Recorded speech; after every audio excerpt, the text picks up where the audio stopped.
안녕하세요. 오늘도 사연살롱을 찾아주셔서 감사합니다. 저는 결혼하자마자 이혼을 한 기막힌 사연의 주인공 여자입니다. 여러분에게 명절은 어떤 날인가요? 전 결혼하기 전까지는 철없이 명절을 참 좋아했어요. 가족들과 오랜만에 만나 맛있는 것도 먹고 서로의 안부를 물으며 즐거웠던 기억밖에 없었거든요. 하지만 막상 결혼을 하니 명절은 그렇게 마냥 좋은 날은 아니라는 것을 깨닫게 됐는데, 저는 결혼하고 처음 맞이한 명절에 이혼을 결심한 며느리입니다. 단순히 명절이 힘들어서 그런 결정을 한 건 아니었는데요. 제가 왜 참지 못하고 이혼이라는 극단적인 선택을 하게 되었는지 그 일을 이야기해 봅니다. 저는 태어나서 얼마 지나지 않아 부모님을 사고로 잃었어요. 저를 키워준 할아버지의 말에 의하면 두 분이 함께 꽤 큰 사업을 하고 계셨다는데, 그러다 좋지 못한 일에 휘말려 그걸 수습하는 과정에서 사고를 겪게 됐다고만 들은 게 제가 아는 전부였어요.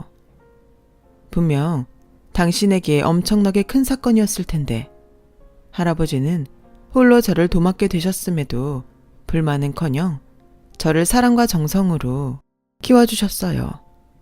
그리고 제가 힘들어할 것을 우려해 부모님 이야기는 웬만해서는 하지 않으셨죠. 지금 생각하면 정작 할아버지는 홀로 그 상처를 견디셔야 했던 것 같아 죄송한 마음이 들어요. 하지만 저는 할아버지 덕분에 구김살 하나 없이 나름 행복하게 성장할 수 있었고, 시골에서 과수원 농사를 짓던 할아버지는 연세가 들어도 저 하나는 잘 키우겠다는 마음으로 이를 손에서 놓으신 적이 없었죠. 그리고 행여 제가 부모가 없어서 남들에게 무시라도 당할까봐 할아버지는 언제나 이런 말씀을 저에게 하셨는데요. 미정아, 너는 너희 부모가 간절히 바래서 태어난 소중한 생명이야. 비록 지금은 할애비랑 둘이 살고 있지만 부모가 없는 것은 너의 잘못이 아니니까 절대로 기죽을 필요 없단다.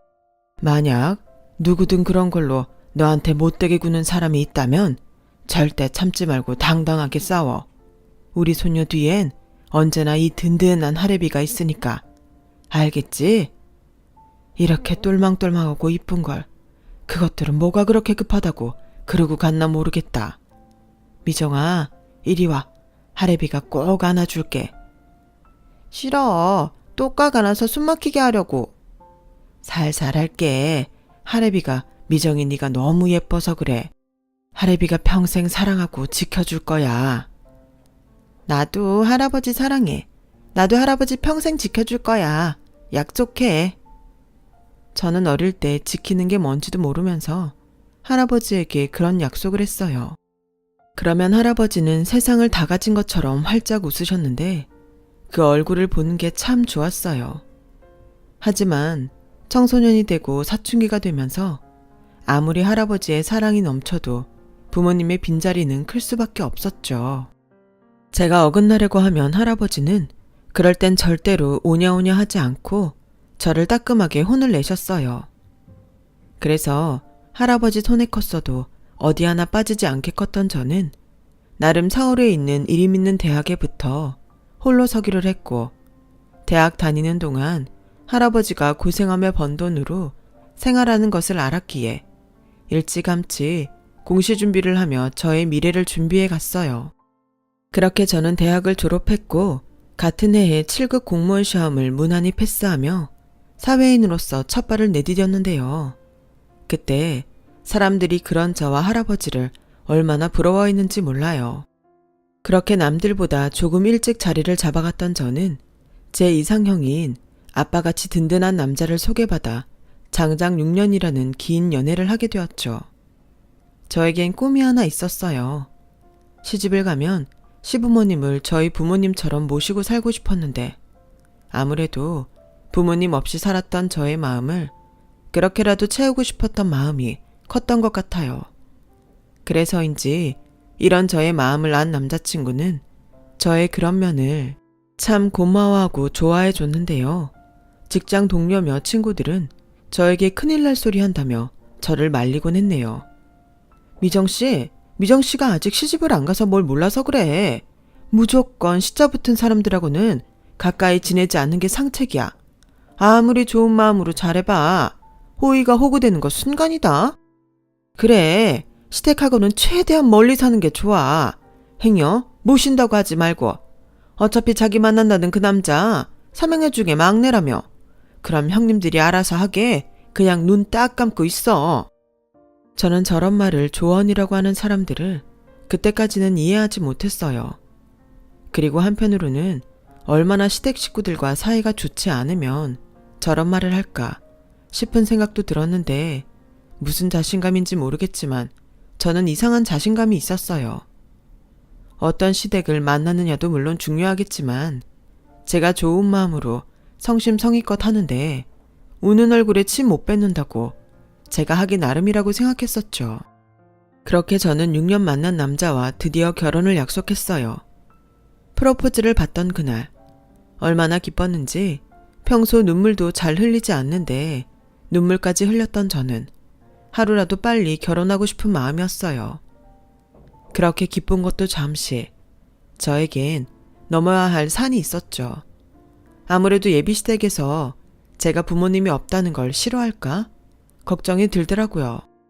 하지만 그런 저의 마음을 알았는지 예비신랑은 그런 저에게 걱정하지 말라며 안도의 말을 건네곤 했어요. 에이, 걱정하지 마. 우리 부모님 그렇게 속 좁은 사람들 아니야. 벌써 위로 형들이 다 결혼했고 나 하나 남았는데 누구든 땡큐 베리베리 감사라고 했어.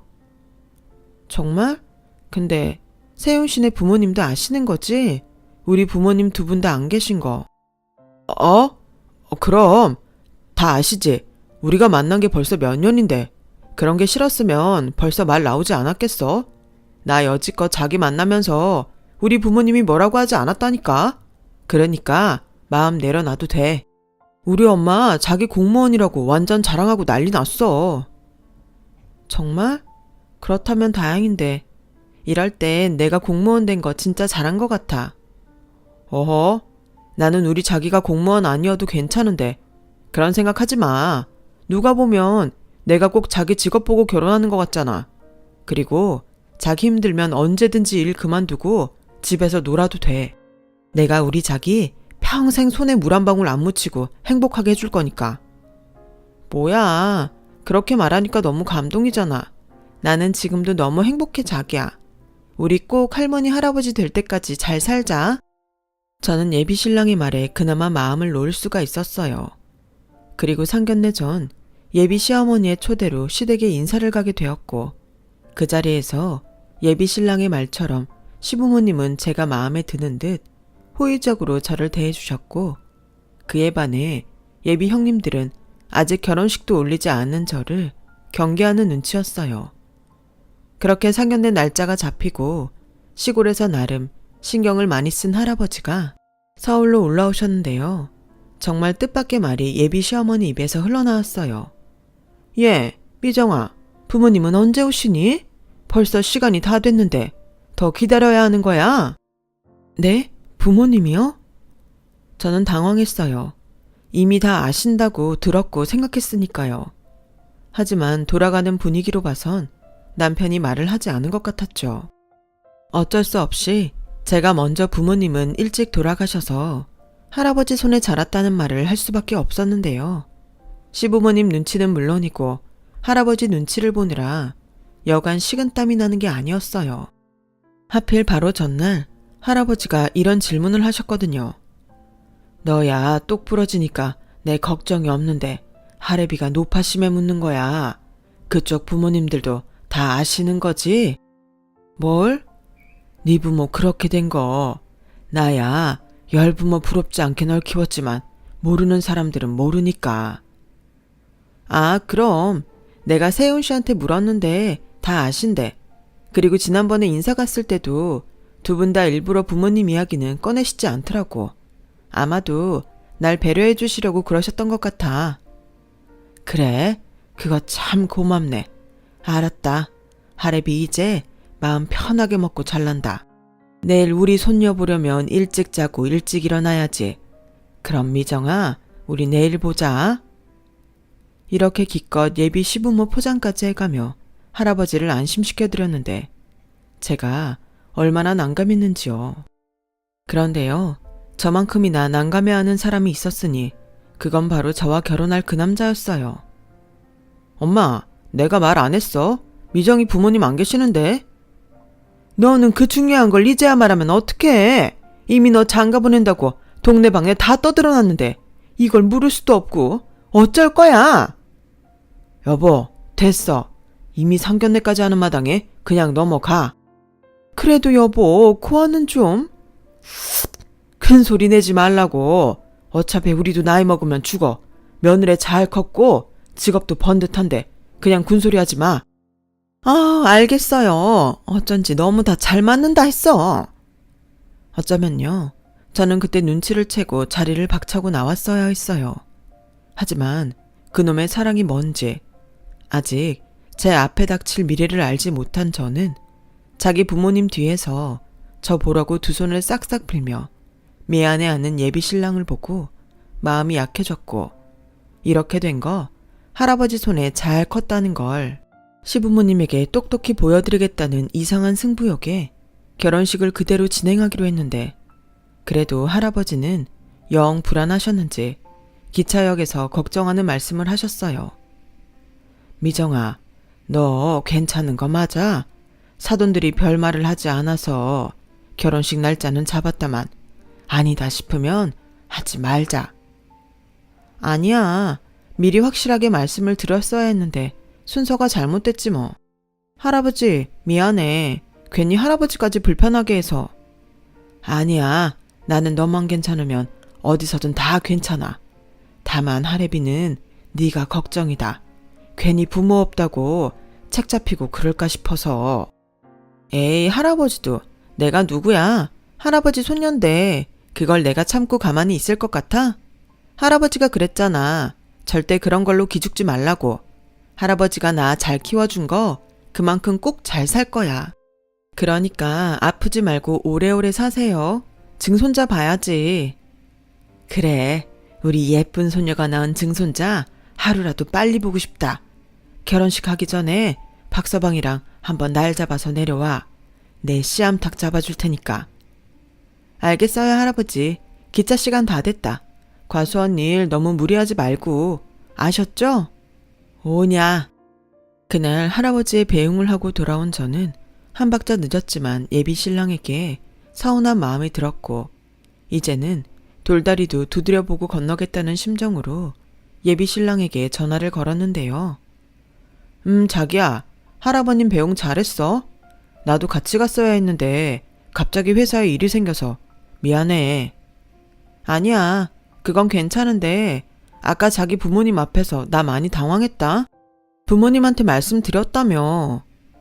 그게 내가 자기 부모님 안 계시다는 말은 빼먹고 할아버님이 키웠다는 말만 했더라고. 난 진짜 내가 말한 줄 알았어. 미안해. 근데 생각해보니까 오히려 잘 된 것 같아. 그 일로 문제 삼을 일 없으니까. 우리 아버지는 큰 소리 나는 거 싫어하는 사람이고 우리 엄마는 이미 나 장가 간다고 다 떠들어서 모르지도 못해. 그러니 오히려 잘 된 거야. 뭐라고? 자기 말이 좀 그렇다? 에이, 자기야, 우리 이런 걸로 싸우지 말자. 이거저거 다 따지면 우린 언제 결혼하냐? 어차피 결혼하면 자기랑 나 둘만 살 건데 그냥 좋게 좋게 넘어가 주라. 우리 결혼 준비 때문에 할 것도 많잖아. 응? 내가 다 잘못했어. 누가 막내 아니랄까봐 이럴 때 보면 예비 신랑은 참 넉살이 좋았어요. 그리고 저는 예비 신랑의 그런 점을 싫어하지 않았는데요. 매사 고지식한 저보다 융통성 있는 예비 신랑의 성격이 더 좋다고 생각했거든요. 그렇게 저는 결혼식을 무사히 올렸어요. 그리고 이제는 남편이 된 그 사람과 꿈같은 신혼생활을 기대하고 있었는데, 신혼여행을 다녀온 직후부터 저에겐 전혀 예상하지 못한 일들이 일어나기 시작했어요. 저를 경계하던 형님들의 텃세는 말할 것도 없고, 상견례 이후부터 조금씩 변하던 시어머니의 태도는 제가 완연한 식구가 된 뒤부터는 저를 언제 예뻐했냐는 듯 태도가 완전히 바뀌더니 듣도 보도 못한 예의범절 이야기를 늘어놓으며 말도 안 되는 억지를 쓰기 시작하셨어요. 예, 본래 며느리가 시집을 오면 한 달 동안은 시댁에서 그 집 가풍을 배우면서 시부모 모시는 법을 익히는 거다. 그러니 막내 너는 오늘부터 여기서 한 달 동안 내 밑에서 우리 집 일 배우거라.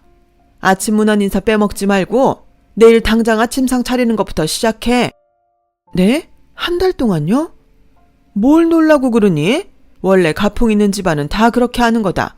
안 그러니 첫째야? 어머님 말씀이 다 맞죠. 동서, 나도 시집와서 동서랑 똑같이 했어.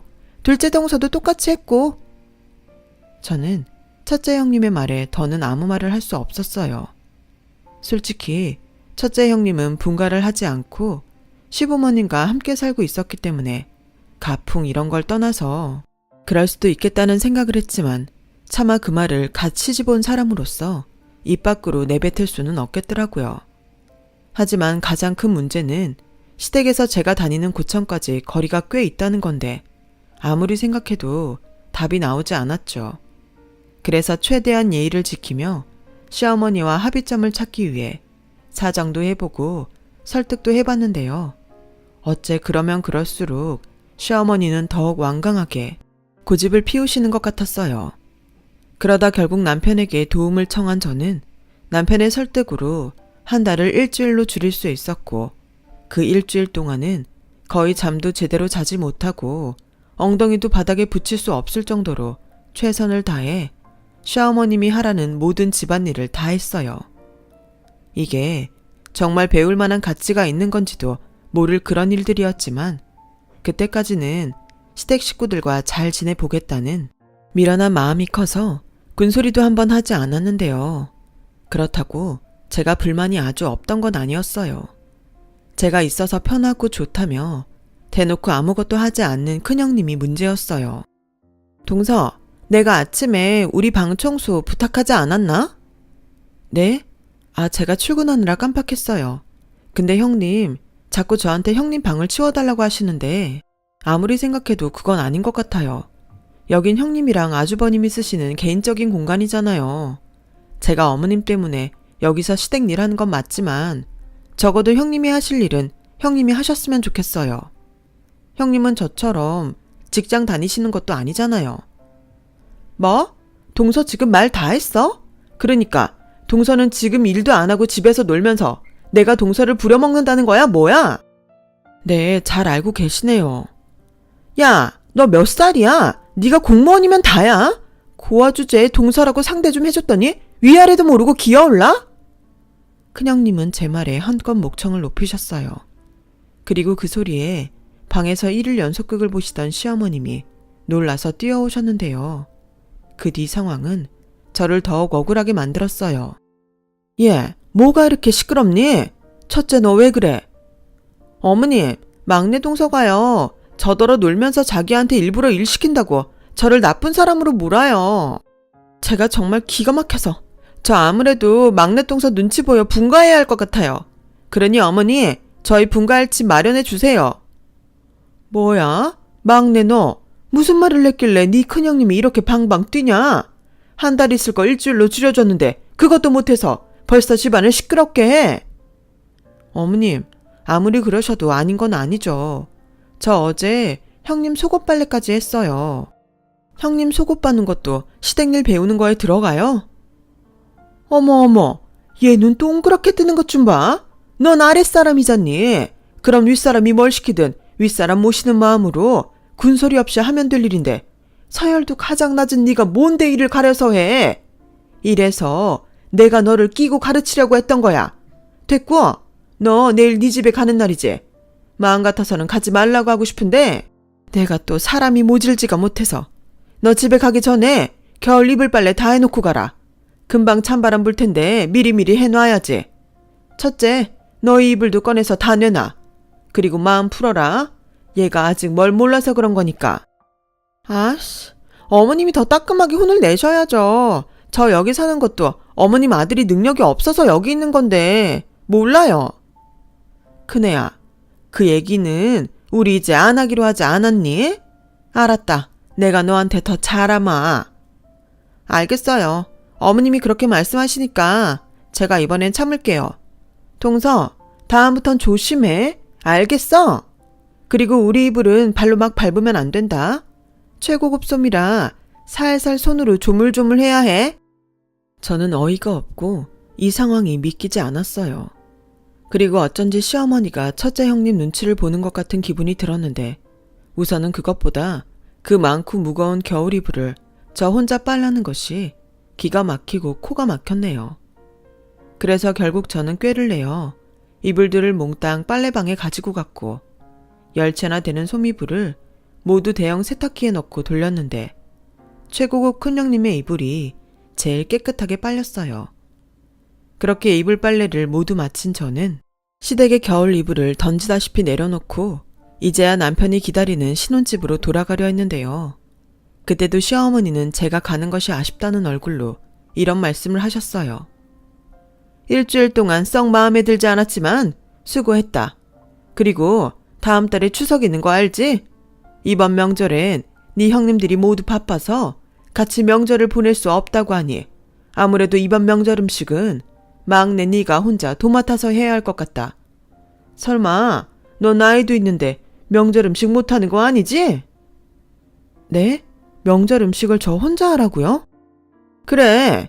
게다가 너 시집와서 처음으로 지내는 명절이라 친척들이 다 오신다고 했으니 그런 줄 알고 집에 가서 연습 좀 많이 해봐라. 그렇게 배우고 느는 거다. 나 때도 그렇게 했다.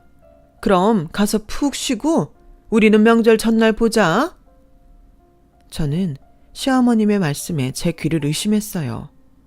제가 시집 온 지 얼마나 됐다고 명절 음식 준비를 저 혼자 다 하라는 건지 눈앞이 캄캄하더라고요. 그래서 집에 돌아왔다는 기쁨보다 명절 걱정을 하게 된 저는 일주일 만에 보는 남편을 붙잡고 하소연을 늘어놓기 시작했는데요. 뭐야, 나는 자기가 우리 집에 있는 동안 우리 엄마랑 많이 친해졌을 거라고 생각했는데 아니었어? 아니, 그래도 그렇지 오자마자 우리 엄마 흉을 보는 건 좀 너무하지 않나? 흉을 본다고? 자기야, 난 내가 그동안 얼마나 힘들었는지 말하고 있는 거야. 일 배우라고 일주일 동안 집에도 못 가게 하시더니 정작 가르쳐 주시는 건 하나도 없고 빨래에 청소에 아침상 저녁상 차리라 하시는데 자긴 그게 합당한 일이라고 생각해? 자기가 힘들지 않았다고 말하는 게 아니잖아. 근데 자기 며느리고 며느리가 시댁일하면서 합당한 걸 찾으면 우리나라 며느리들은 죄다 불만만 있게. 그냥 내 말은 좋은 마음으로 하면 서로가 좋다는 거지. 다른 사람은 몰라도 자기가 이런 말 할 줄은 정말 몰랐어. 이래서 가재는 개편이라고 하나 보지? 나는 정작 다음 달에도 혼자 명절 준비를 다 하게 생겼는데 자기는 그런 말이 나와? 나 시집 온 지 얼마나 됐니? 알았어. 서운했다면 내가 사과할게. 그리고 우리 형수를 원래 이 핑계 저 핑계 대고 명절에 집에 안 와. 엄마한테 용돈이나 선물 주고 내빼기 바쁘지. 그래서 명절 준비 매번 우리 엄마 혼자 했는데 자기가 있어서 우리 엄마가 좀 오바했나 보다. 근데 우리 집은 손님도 별로 안 오니까 그것도 걱정할 거 없어. 그냥 우리끼리 조용하게 보내는 게 대부분이야. 뭐? 나한테는 우리 결혼하고 첫 명절이라 손님들 많이 오실 거라고 하셨는데? 그래? 아휴, 우리 엄마 막내 며느리 자랑하려고 또 사람들 죄다 불렀나 보다. 내가 말했지. 우리 엄마 자기 엄청 좋아한다고. 이번엔 친척들 모아놓고 자기 자랑하려고 그러나 보네. 좌우지간 못 말려.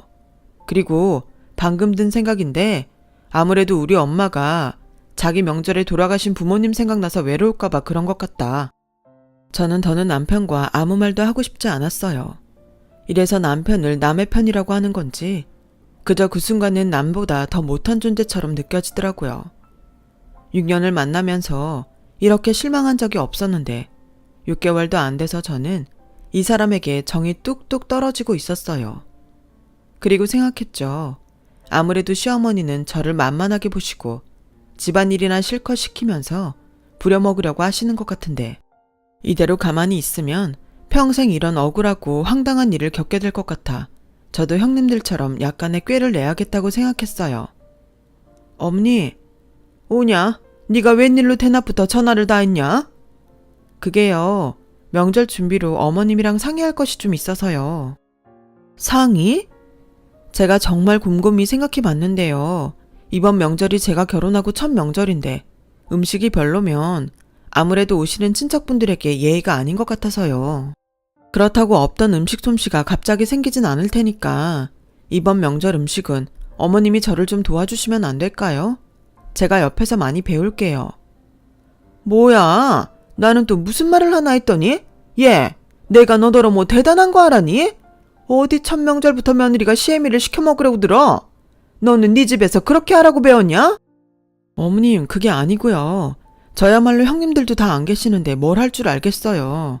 그래서 도움을 좀 받고 싶었던 건데. 어머, 얘 말대꾸 하는 것 좀 봐. 이래서 부모 없는 것들은 가정교육이 형편없다는 거다. 아니, 시집 온 지 얼마나 됐다고 벌써부터 잔머리를 굴려? 왜? 나중에 명절도 하지 말자고 하겠다? 시어머니는 점점 흥분을 가라앉히지 못하고 목소리를 높이셨어요. 그리고는 입이 근질근질 하셨는지 이런 말까지 하셨는데요. 내가 부모 없는 너를 생각해서 이 말은 안 하려고 했는데 네 형님들은 명절이면 지들 친정에서 용돈도 두둑하게 받아서 나한테 주곤 했다. 근데 너는 돈도 잘 벌면서 지금까지 입 싹 닫고 있다가 뭐? 나더러 음식 만드는 걸 도우라고? 결국 그거였어요. 시어머니는 형님들처럼 제가 용돈을 두둑하게 줘야 한다고 생각하고 계셨는데 제가 영 감을 잡지 못하는 것 같아 답답하셨고 그런 저를 골탕 먹이고 싶으셨던 것 같았는데요. 하지만 저도 좋은 마음이 아니었기에 시어머님이 바라는 대로 하고 싶지 않았어요. 그래서 저는 남편에게 별 다른 이야기는 생략한 채 아무래도 혼자 음식을 다 하는 건 무리라고 눈치껏 도와달라고 말했는데 눈치 없는 이 인간은 이번에도 제 속을 뒤집는 말만 늘어놓았어요. 알겠어. 근데 나도 평생 해보지 않은 거라 도움이 될지 모르겠다. 그리고 솔직히 엄마 눈치도 좀 보여. 괜히 나 때문에 자기가 더 곤란할 수도 있고. 그래서 못 도와준다고? 최악의 상황이 그렇다는 거지. 그리고 나도 솔직히 자신 없어. 그냥 내가 엄마한테 얘기 잘해서 같이 좀 하시라고 하면 안 될까? 자기도 그게 더 낫잖아. 그게 될 것 같았으면 내가 자기한테 이런 부탁을 하겠니? 결국 남편은 제가 원하는 대답을 하지 않았고 명절은 다가오는데 뾰족한 수가 없어 답답하기만 했는데 그렇게 평생 오지 않았으면 좋겠는 명절 전날이 되었어요. 눈 뜨는 것부터 싫었던 명절 전날 저는 시어머님이 사오라는 재료를 사서 시댁으로 향했고 남편이란 놈은 눈을 찡긋하며 자기가 다 말해놨으니 걱정하지 말라는 믿음도 가지 않는 말을 했는데 기대도 하지 않았지만 행여 제가 실망이라도 할까봐 시어머니는 별 잡스러운 심부름까지 시키며 저를 못 부려먹어 안달이었는데요. 그렇게 시어머님이 시킨 것들을 하느라 음식은 손도 대지 못하고 있는데 명절 전날부터 손님들이 마구잡이로 오시기 시작했어요. 당황한 저는 서툰 손으로 과일을 깎고 술상을 내갔고 시어머니와 남편은 오신 손님들과 수다를 떠느라 저를 거들떠보지도 않았는데 더 소름 끼쳤던 건 그렇게 저를 못 부려먹어 안달인 시어머니는 남들 볼 땐 저에게 한없이 좋은 시어머니처럼 연기를 하셨는데 저는 여우주연상 받은 배우인 줄 알았네요. 게다가 그때까지는 남편이 제 눈치가 보였는지 눈치껏 저를 도우려 했는데 뛰는 놈 위에 나는 놈이 있다고 시어머니는 그런 남편을 자기 옆에 꼭 붙들어 놓고 제 근처에는 가지도 못하게 하시더군요.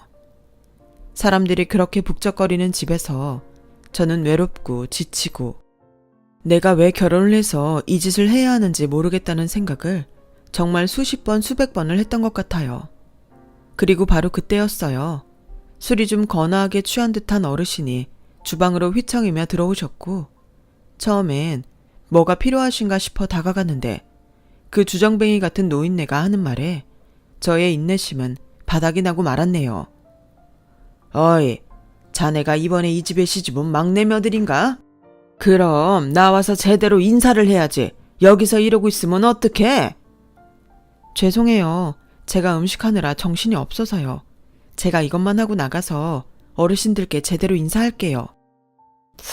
이거 안 되겠구만. 내가 누군지 알고 나가서 기다리라고 해. 여기 안주인 뭐해? 탕수걸은 왜 그러세요? 우리 며느리가 무슨 잘못이라도 했어요? 며느리 교육을 어떻게 하는 거야? 시집을 왔으면 고분고분하게 말을 들어야지. 나와서 술도 좀 따르고 노래도 좀 하고. 자네는 그렇게 눈치가 없나? 죄송해요. 얘가 시집 온 지 얼마 안 돼서 눈치가 없어요. 얘, 너 가서 당수거른 옆에서 술 좀 따라드리고 장단도 좀 맞춰드려라. 네? 제가요? 그럼 여기 시집 온 며느리가 너 말고 또 있니? 어머님, 이건 아니죠. 제가 무슨 술집 여자예요? 그리고 당수걸은 술을 드셨으면 곱게 드셔야지. 저더러 술 따르고 노래하라는 게 지금 제정신이세요? 그런 건 당수걸은 며느리한테 시키세요. 아, 어머님이 하시면 되겠네요. 뭐야? 야, 너 말 다 했어? 네, 다 했어요. 그러니 저 그만 집에 갈게요. 명절은 식구들끼리 정답게 보내세요. 저는 그렇게 앞치마를 풀어서 집어 던지고 그 집구석을 나왔어요. 주방에서 내내 기름 냄새만 맡았는데 밖에 나오니 그렇게 공기가 좋을 수가 없더라고요. 그 뒤 집에 온 저의 핸드폰엔 남편과 시어머니에게 전화로 불이 났고 저는 자꾸만 울리는 벨소리가 시끄러워 핸드폰 전원을 꺼버렸는데요. 그렇게 2시간 정도 조용했을까요? 술에 취해 제대로 걷지도 못하는 시어머니가 남편을 앞장 세워 신혼집에 쳐들어왔어요. 너 전화기 꺼놓으면 내가 포기할 줄 알았지? 오늘 너 죽고 나 죽자. 내가 오늘 너 때문에 친척들 앞에서 얼마나 개망신을 당했는지 알아? 벌써부터 며느리한테 잡혀 사는 거 아니냐고? 말 같지 않은 말까지 들었다. 불쌍한 고아년 적선하는 셈 치고 며느리로 받아줬더니 어디서 가정교육도 제대로 못 배운 고아티를 내고 있어. 넌 니네 할아버지가 시집가서 그러라고 가르쳤냐? 말씀 다 하셨어요. 고아년 적선하는 셈이라고요. 제가 볼 땐 비상식적이고 막대먹은 사람은 제가 아니라 어머님이신 것 같은데요. 그리고요, 저희 할아버지에 대해서 함부로 말씀하지 마세요. 저 부모님 없이 할아버지 손에 컸어도 못 배운 거 없이 잘 컸고요. 오히려 이런 부당한 일에 기죽지 말라고 가르치셨어요. 그러는 어머님은 이 사람한테 뭘 그렇게 잘 가르치셨나요? 감싸줄 부모 없으면 함부로 해도 된다고 가르치셨어요? 너? 그 입 안 닥쳐? 저게 뚫린 입이라고 함부로 짓거리네? 너 오늘 아주 잘 걸렸다. 여기서 너 죽고 나 죽자. 싫어요. 죽으려면 혼자 죽으세요. 저는 어머님 손에 죽을 이유 없네요. 뭐야 이 망할 것? 세윤이 너 들었지? 당장 이 고아년이랑 이혼해. 네가 뭐가 아쉬워서 이딴 년하고 살부비고 살아? 엄마 진정해. 자기야, 자기도 좀 적당히 해라. 그냥 좋게 넘어가면 될 일을 뭐하러 크게 만드냐? 빨리 우리 엄마한테 잘못했다고 빌어. 이러다 정말 나랑 이혼할 거야? 이혼? 못할 것도 없지. 내가 뭘 잘못했는데 빌어? 자기야말로 생각이 제대로 바뀐 사람이 맞아? 아, 어머님이 말씀하시는 자식 교육이 이런 거였군요.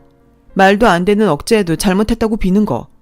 그런데요, 정말 이상하지 않아요? 왜 어머님은 저랑 같은 며느리인 형님들 앞에서는 찍소리도 못하세요? 듣자 하니 형님들은 뭐든 돈으로 때운다고 하던데 어머님 교육은 돈이면 나이랑 상관없이 굽실거리는 건가 보죠? 정말 본 적 없는 무식하고 상스러운 집안이네요. 저도 이런 집구석 트럭으로 갖다 줘도 싫어요. 네, 원하시는 대로 이혼하겠습니다. 애당초 이런 집구석인 줄 알았으면 결혼도 하지 않았을 거예요. 뭐? 집구석? 저거 말하는 싸가지 보게? 그러니 네가 고아티가 난다는 거야. 저런 걸 집안에 들였으니 오늘 같은 일이 생긴 거라고? 그래요? 그렇게 생각하시면 좀 나으세요? 네, 저 부모님 안 계세요. 그러는 어머님은 뭐 그렇게 대단하게 볼 거 있으세요? 아들 셋 다 그저 그런 작은 회사에 취직해 벌어먹고 있고 돈 많은 며느리 앞에서 비굴하게 찍소리 못하고 눈치나 보시면서. 그런데요, 저는 부모님이 안 계신 것 빼고는 빠지는 거 없어요. 그때였어요. 제가 지지 않고 또박또박 따지니 자기 분을 참지 못한 시어머니 손이 제 얼굴로 날아왔고 저 역시 참지 않고 시어머니와 몸싸움까지 하게 되었어요. 이 정신 나간 남편이란 놈이 지 엄마를 말리지 않고 저를 말리더군요. 자기 엄마한테 왜 함부로 하냐면서요. 아직 혼인신고서에 잉크도 마르지 않았는데 저는 어떤 일이 벌어진다고 해도 이 인간이랑은 더는 살 수 없었고 결혼 전에는 제 손에 물 한 방울 묻히지 않고 제가 싫어하는 짓은 하지 않겠다고 하더니 결혼 후에는 정말 신기하게도 딱 제가 싫어하는 사람이 되어 있더군요. 그리고 그러던 중 누군가 쿵쿵쿵 노크하는 소리가 들렸어요.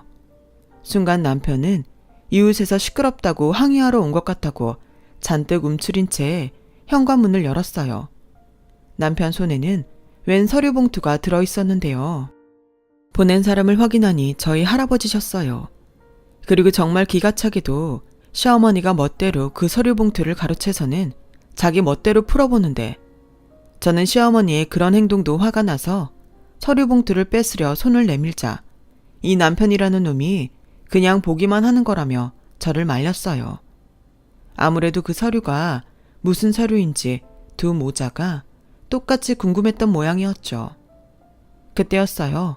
서류 봉투에서 무언가 꺼내보던 시어머니의 손이 떨리더니 바닥에 쿵 하고 쓰러지셨고 그 자리엔 저희 부모님의 결혼사진이 떨어졌는데 시어머니는 무슨 귀신이라도 본 것처럼 사색이 되어 떨리는 목소리로 저에게 이렇게 물으셨어요.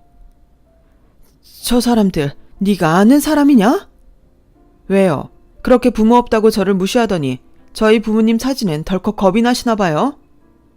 뭐? 부모님? 아휴, 이를 어쩌지? 세훈아, 나 좀 일으켜다오. 그리고 나는 이만 갈란다. 엄마, 왜 그래? 미정이 부모님 아는 사람들이야?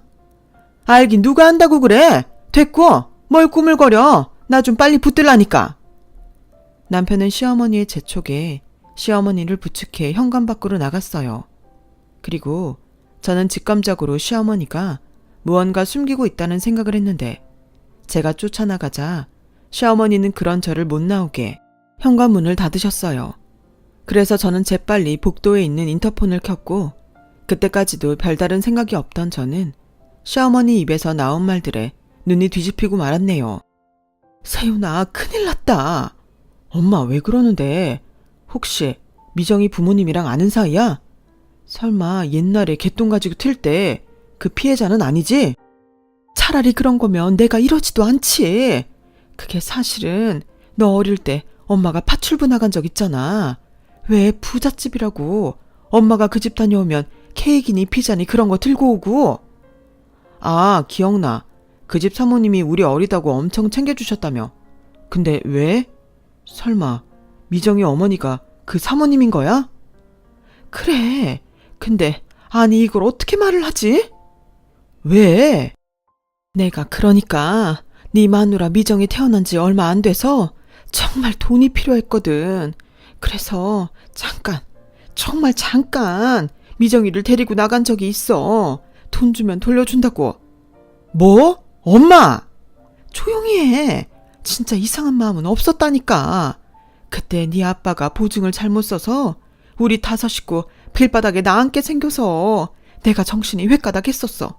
근데 그 돈 가지고 오는 길에 그 사장 부부가 사고가 나는 바람에 내가 그때 사고 났다는 소식을 듣고 가슴이 얼마나 뛰었는지 그 소식 듣고 얼른 미정이 쟤를 지 집에 데려다 놨다. 제발 그 사장 부부가 죽지만 말라고 그렇게 빌었는데. 엄마, 이제 어떡할 거야? 엄마 때문에 미정이 부모님이 돌아가신 건데 부모 없다고 그렇게 구박을 했으니. 아니다. 냉정하자. 세훈아, 너랑 나랑 입 다물면 아무도 몰라. 그리고 그 늙은이 죽으면 미정이 저거 앞으로 부모 재산이 다 갈 텐데 이럴 게 아니다.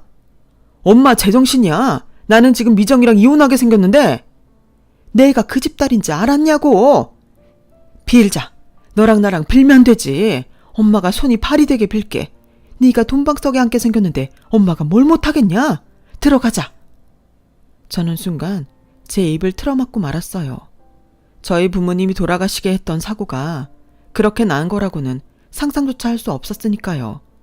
그리고 저들이 현관문 비밀번호를 누르는 소리에 얼른 달려가 보조키를 걸었는데요. 당장이라도 저들에게 따져묻고 싶은 것이 많았지만 머릿속이 뒤죽박죽이 되어 정신을 차릴 수 없어 그냥 면상 보기 싫으니 가라고 소리만 질렀어요. 그리고 조금이라도 방심하면 끊어져 나갈 것 같은 이성의 줄을 꼭 붙들었는데 서류에 담긴 할아버지의 편지가 그제야 제 눈에 보였어요.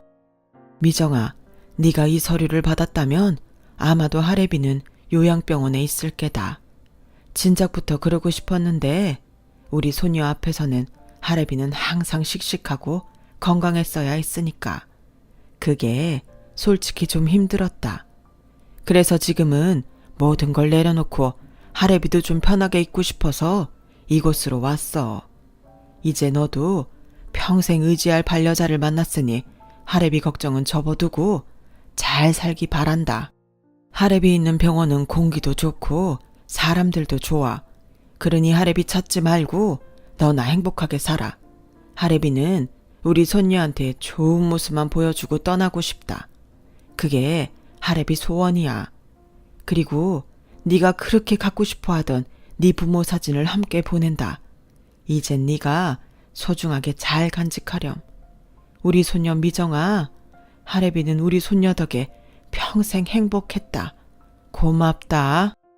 저는 할아버지 편지에 엄마 잃은 아이처럼 엉엉 울었어요. 왜 하필 이 순간에 할아버지가 이런 서류를 보냈을까? 모든 것이 힘들기만 하더라고요.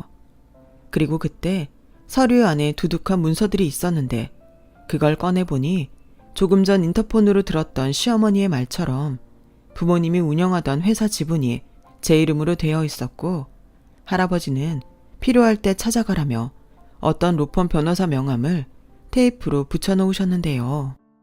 순간 이것을 시어머니나 남편에겐 절대 보여줘서는 안 된다는 생각이 들어 얼른 서류들을 제 서류 가방에 숨겼는데 그때까지도 현관문 밖에서 문을 열어달라고 애원하던 그들은 창피한 것도 잊었는지 아파트 복도에서 자기들이 술 기운에 잘못을 했다고 손이 발휘되도록 빌기 시작했어요. 예, 막내야, 내가 잘못했다. 술이 원수지. 내가 네 부모님 사진을 보고 정신이 번쩍 들었어. 아유, 어린 딸을 두고 그렇게 떠났으니 그 마음이 오죽하겠냐? 아가, 내가 미안하다. 내가 다 잘못했어. 이제부턴 내가 정말 친엄마처럼 널 딸처럼 아끼고 사랑하마. 그러니까 한 번만 넘어가주면 안 되겠니? 자기야, 내가 잘못했어. 내가 자기 얼마나 사랑하는지 자기가 더 잘 알잖아. 우리 엄마도 이렇게 반성하고 있으니까 우리 이번 일 묻고 더 잘 지내자. 원래 비온 뒤 땅이 굳는 거라고 하잖아. 어쩌면 사람들이 단 몇 분 만에 저렇게 바뀔 수 있을까요? 하지만 제가 그 속을 모르는 것도 아니고 저는 다 필요 없으니 꺼지라고 말하고 현관문을 3개 닫아버렸어요. 그리고 명절 연휴가 끝나기가 무섭게 할아버지가 남겨준 명함의 로펌으로 찾아갔고 부모님이 저에게 남겨주신 유산에 대해 들을 수 있었는데 그 액수를 듣고도 감이 잘 오지 않을 정도로 크더라고요. 누군가는 로또 맞은 거 아니냐고 할 수 있겠지만 그 순간은 정말 얼떨떨했어요. 그리고 할아버지는 왜 이걸 지금까지 숨기고 계셨을까? 궁금하기만 했는데 변호사님이 그러시더군요. 할아버님은 이 돈은 나중에 김미정 씨가 필요할 때 쓰게 하고 싶다고 하셨어요. 그때까지는 당신도 당신 힘으로, 김미정 씨도 김미정 씨 힘으로 살 수 있어야 한다고 하셨는데 정말 심지가 고드신 분이라고 생각했네요. 저는 변호사님 말에 할아버지가 너무 보고 싶었어요. 당신 혼자 얼마나 힘들게 저를 키웠는지 아는데 이런 돈이 있다는 걸 아셨으면서 손 하나 대지 않았다니 저 역시도 존경스럽다는 생각밖에는 들지 않았죠. 그리고 저는 그 변호사님과 본격적으로 그들이 저지른 범죄와 이혼에 대한 상담을 했어요. 결혼한 지 얼마 되진 않았지만 정식으로 혼인신고한 부부였으니 가릴 건 제대로 가리고 제대로 잘 헤어지고 싶었거든요.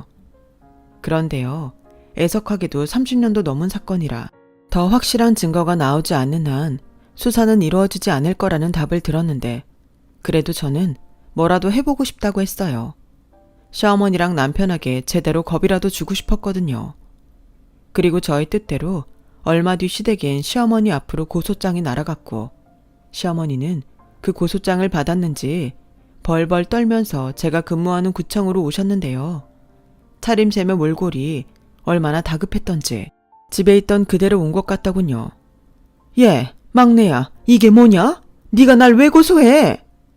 몰라 물어요? 우리 부모님 그렇게 만든 사람이 당신인데 내가 가만히 넘어갈 거라고 생각했나요? 뭐? 네가 그걸 어떻게 알았니? 이미 아파트 복도 CCTV도 있고 증거 다 있어요. 그동안 그렇게 큰 죄를 지고 어떻게 아무렇지 않게 살았죠? 가풍? 지나가는 개가 웃겠어요. 그것도 모자라서 우리 부모님이 남겨준 유산까지 탐을래? 당신이 그러고도 인간이야? 미안하다. 잘못했다.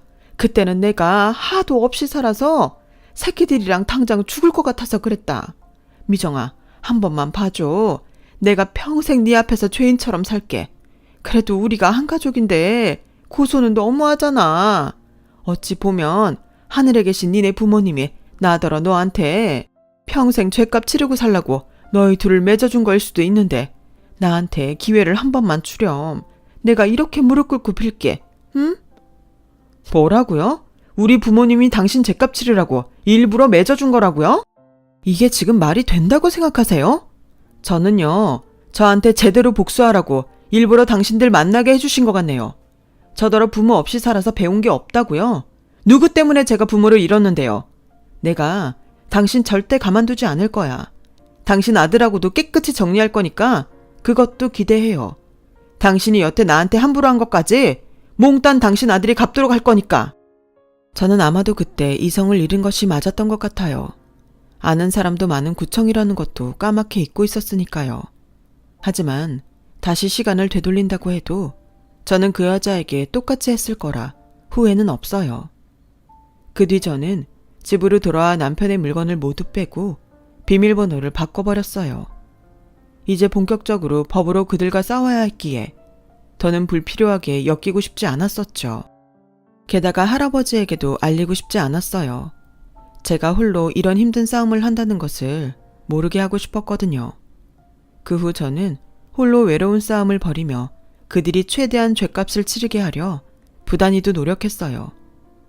이미 30년이 지난 사건이라 공소시효가 적용되는 점이 있어 제대로 싸울 수 없다는 안타까운 점도 있었는데 이혼 소송에서는 모든 것이 저의 정신적인 피해로 인정되어 결혼 유지 기간에 비해 최대한의 위자료를 남편에게 받을 수 있게 되었고 남편은 억울하다고 했지만 자기 부모가 지은 죄 아들이 대신 갚는 거니 그제야 저도 답답했던 속이 풀리는 것 같았네요. 돈이 중요했던 건 아니었어요. 이미 부모님이 남겨준 유산으로 저는 차고 넘치게 돈이 생겼으니까요. 하지만 돈이든 뭐든 그들을 피말리게 하고 싶었고 그런 점에서 유감스럽게도 돈만한 것이 없었는데 결국 남편은 전세 보증금도 되찾지 못하는 신세가 됐고 이혼 여파인지 다니던 회사도 잘린 듯 했는데요. 사람의 인생이 무너지는 건 한순간이었어요. 좀 더 인생을 제대로 살았다면 결코 일어나지 않았을 일인데 역시 세상은 뿌린 대로 걷는 것이 맞나 봅니다. 그 후 저는 부모님이 남겨주신 지분을 현금화하며 정리했어요. 그리고 절대 찾지 말라고 했지만 전국을 백방으로 뛰어 할아버지가 계시는 요양병원을 찾았고 그간의 사정을 모두 들은 할아버지는 제가 못 보는 사이 마음이 많이 약해지셨는지 처음으로 제 앞에서 눈물을 보이셨는데요. 할아버지, 우리 같이 살자. 이제 더 이상 내 앞에서 씩씩한 척 강한 척 안 해도 돼. 내가 약속했잖아. 할아버지 평생 내가 지킨다고. 나 할아버지랑 같이 살고 싶어요. 미정아, 나 정근 신청했어. 우리 조용한 데서 할아버지 요양도 하고 놀고 먹자. 할아버지 평생 일만 했잖아. 뭐야, 사람이 사지육식 말짱한데 왜 놀고 먹어? 그럴 수도 있지. 대신 내가 할아버지 몫까지 열심히 일할게. 할아버지가 지금까지 잘 키워줬으니까 이제는 내 차례야. 그렇게 저와 할아버지는 참 오랜만에 다시 함께하게 됐어요. 그 덕인지 할아버지는 예전의 모습으로 금방 돌아왔는데 일꾼은 평생 일꾼인지 놀고 먹는 것을 일주일을 채우지 못하시더라고요. 결국 소일거리를 찾아다니시면서 나름 자신에 맞는 요양을 하고 계십니다. 저는 변두리 군청으로 근무지를 옮기게 되었는데 그거 아세요? 도시보다 시골 일이 더 많아요. 덕분에 저는 여기서 일당백하며 하루 24시간을 아주 알뜰하게 쓰고 있답니다.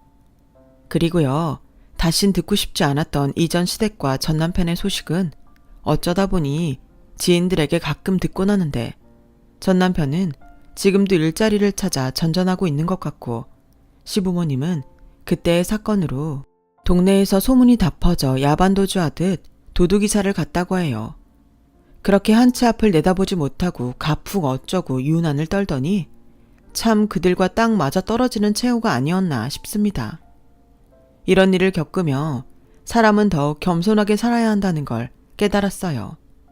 왜 털어서 먼지 안 나는 사람이 없다고 하잖아요. 언제나 겸손하고 자기 잘못을 반성할 줄 아는 인생이 참다운 인생 아닌가?